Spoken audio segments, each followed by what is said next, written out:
I gotta be honest, I wasn't looking forward to Alice Through the Looking Glass. I was not a fan of Alice in Wonderland, the Johnny Depp movie. Mia Wasikowska plays Alice. She did in the first movie, she does again this time. My big problem with the first film is that Alice just felt like she was just floundering and sort of lost in the sea of CG color and effects, and she was just very boring.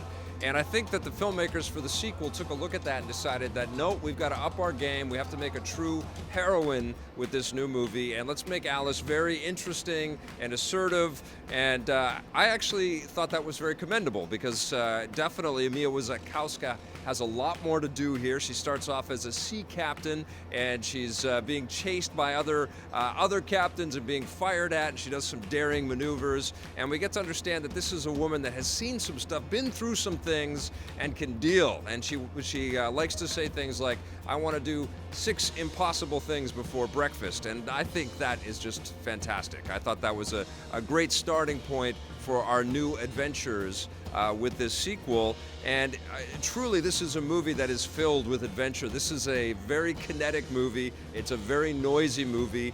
It doesn't stop from the moment that it gets started. There's lots of things flying at you, especially if you see this in 3D like I did today. And it's gimmicky, and it's kind of cheesy, and it's definitely very cartoony. There is so much CG animation in this movie, it almost could be an animated film.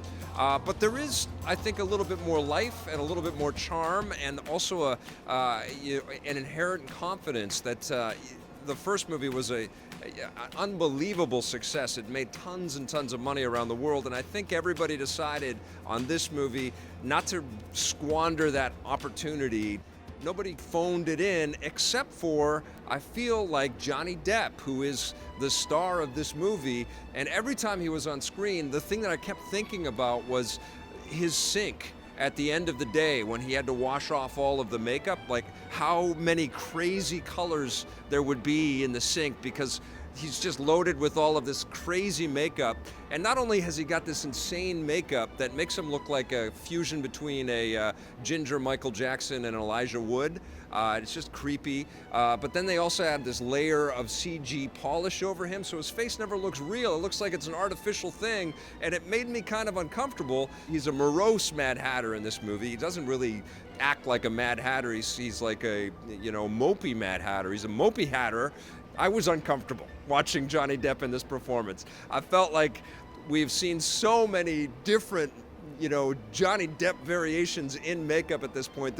This is a character that should be bouncing off the screen, and it just is lifeless, and it's almost like he's letting the makeup and the effects kind of do the work for him.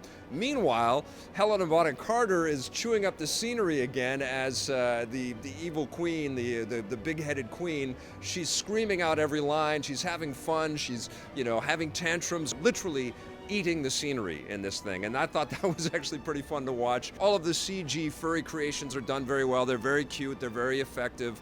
They're voiced by pretty much every British actor you could ever name. Even Alan Rickman plays a caterpillar in this movie, the late and great Alan Rickman. I think the one major standout performance in here is Sacha Baron Cohen playing a humanized, personified version of time, but he does it with the accent and the sort of deadpan delivery of a Werner Herzog and his very droll voice.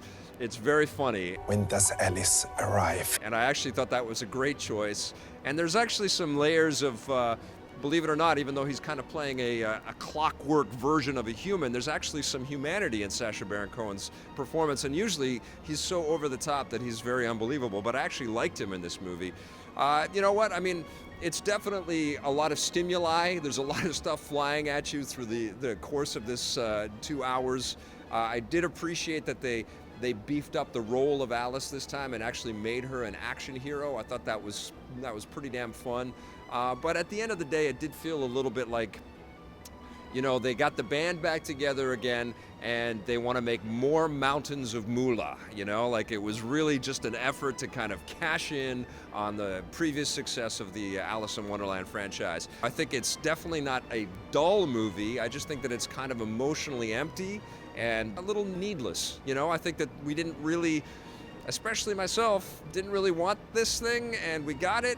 It's better than I expected, but it's ultimately forgettable, especially in a summer now that is so populated with CG, big special effects type pictures out there like this. I'm gonna give Alice Through the Looking Glass a 6.5 out of 10.